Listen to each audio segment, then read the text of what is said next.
The Lisbon Treaty changed how the European Union operates, but what exactly did it do? Let's take a look under the hood. At its heart, the Lisbon Treaty was an effort to make the European Union more efficient and democratic as it grew in size. With 27 member states, the old rules were causing gridlock. This treaty replaced previous complex constitutional attempts with a functional legal framework. It introduced a permanent president, expanded the use of majority voting to speed up laws, and famously included Article 50 for leaving the Union.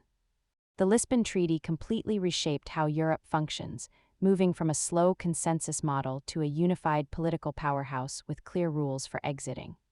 By shifting many policy areas from unanimous consent to qualified majority voting, the EU significantly reduced the chances of legislative deadlock.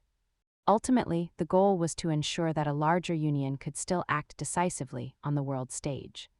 Understanding the frameworks that govern major economies helps us track global trends.